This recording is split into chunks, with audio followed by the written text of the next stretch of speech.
How's it going, everybody? I am Donut. This is, of course, a Black Lives Matter, all cops are bastards, and trans rights supporting channel. If you're not supporting that shit, get the fuck off this channel! This is One Piece Movie 2 Adventures on Clockwork Island. I have no guesses for what that could be.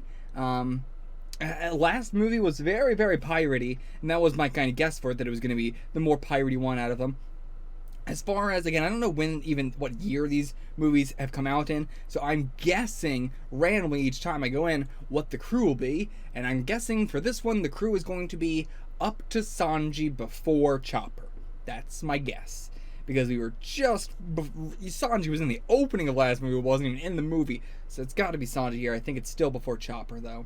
That is my guess. If you want to see my full length, check it out in the description below. You get the whole full length thing for free. There's also my reactions to the manga. I explained all that in the first one, so yeah.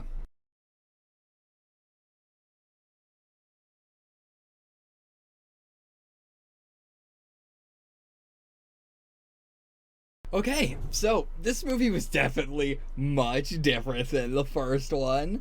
The animation, again, a lot of the key frames really, really good. Like, again, I love the movies that do shit that the show is never going to do, because, again, the movies are, I don't expect them to be canon, I don't expect them to be good even, so I just want uniqueness, you know?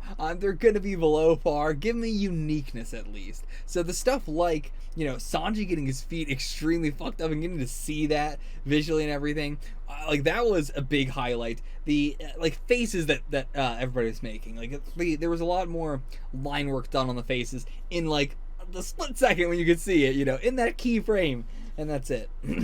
And the crew dynamics were a lot better in this movie, but it's very clear when all of the crew is together, they have no idea what the fuck they want to do. This movie and the last movie, both of them, they don't know what the beginnings of both of these movies have been.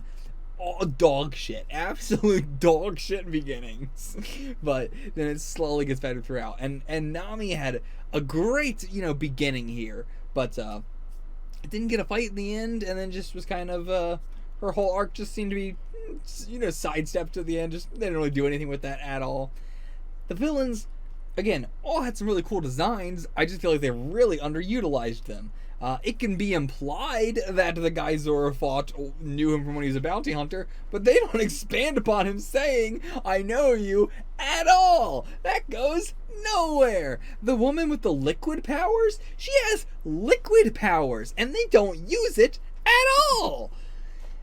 They only use Fart Man and Giant, like, the guy who has been repeated, you know, this sort of character design, this sort of power set has been done 1,000 times already in One Piece. It's been done 1,000 times in Dragon Ball. It's been done 1,000 times in every series under the goddamn sun. And they're doing more with that guy, with Roly Poly Man and Fart Man, than they are with any of the two interesting ones. And even the bear guy. What? His arm just heats up, and his whole body is made of steel, but what does that mean? We don't see that at all. There's no explanation of that. There's no explanation of anything in this entire movie. Nothing in this movie gets an explanation. Why did the island fall apart? What was the ratchet key? What did the card pirates want to, like, he wanted to do? I guess he went to this island because they again, a lot of this is implied, that he came here because they were scientists and he needed big scientists to make the big gun. That's what I have to assume. Did they build this island as well? Because I said at the end, we'll just build another island. Did they build this one? Is that why it exploded when the key was taken out? Why? There's so many moments in this movie that feel like they had a lot of great ideas. The clockwork stuff, like the word clockwork meaning so many different things, interesting. Having the characters not have their weapons, and by inclusion of that I mean Sanji's shoes, interesting, you know? Sanji having something like that where he kicks spikes and it's like, he's never really had to deal with that because he always wears shoes. So yeah, having him deal with that is something that I'm surprised the manga has not done. That's not even something that the manga's never going to do. I'm just surprised it hasn't done it to this level yet, where like Sanji has kicked spikes. Like even Nami has done that. And yeah, so also the fact that the manga was at Alabasta by this point, like they should know some more about how Usopp fights, about how Nami fights, and they still just do nothing. Like Usopp's thing was okay, but they just didn't sell it enough. The you know, he lit up the gas guy with Gasupade or something like that, and he lit him up. It was supposed to, the gas inside of him exploded even more, but it just looked like a normal exploding star. I don't remember what he calls them, Usopp. And yeah, Nami, you know, she didn't get to do anything, you know, even with the broom thing. It was like a, you know, oh, Nami can't fight with the broom, but it's like, you know, she fights with the climate attack, which is pretty close. Like, she's not beating people with it, but she used to. That was her entire thing before. She used to fight with a like staff that she beat people with, and it's like she could beat up the Buggy's crew and everything, but like, you know, here she just couldn't do anything, nothing at all. And these people were chumps. They were nothing. They were nobody. So it's a little bit surprising. The only reason they all had struggles at the end was because they were already so defeated by the time they got up there. The idea of taking each of the Straw Hats one by one, you know, and having them get defeated and like crucified up there, you know, that's interesting. The execution of it, where it goes, not interesting. The relationship between Bordo and Aki's, interesting. Do they like, interesting premise, boring execution is this movie in a nutshell. What was the point of the wedding outfits at all? Again, it feels like interesting idea, terrible execution. What was the point of that? They immediately change out of that. Like, it's you know, to have Nami in the wedding dress is the only reason. I just realized that. How did that not come to me? Yeah, they just wanted Nami in a wedding dress, so they just made the most contrived possible explanation for it on Earth, which is that they only sold wedding clothes, and we could afford them with our no money.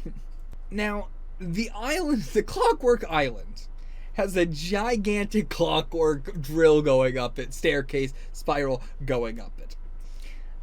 It's said that it is designed that way, so that way there's many traps. Again, did the scientists do that? Or did the bear do that? Has this all been built afterwards? Did they come here and it was just a conch shell island and then they built all this once with the bear guy? I don't even know his name.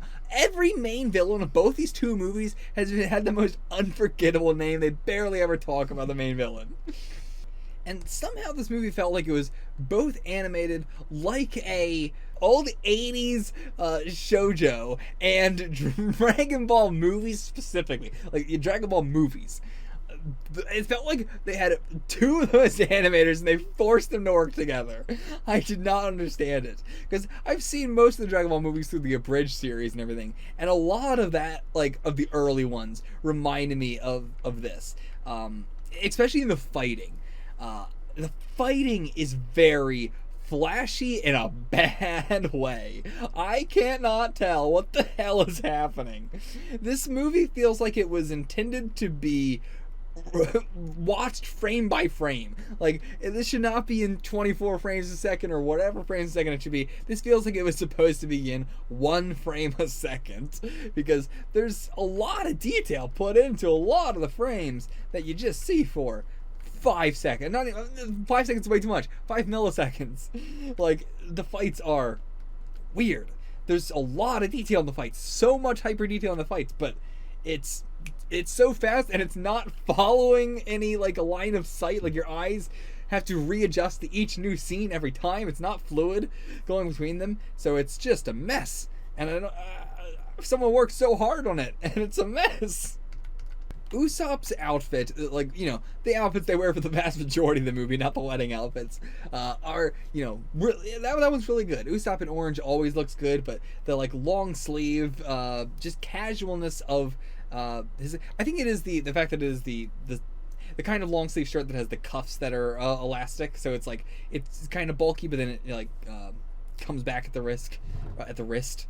I don't know, it just looks really good on yourself. I can't place why, it just looks fantastic. Zoro, though. Zoro with the ripped sleeves. Oh, awful, awful, awful. Awful who made that decision. Bad, bad, bad, bad, bad.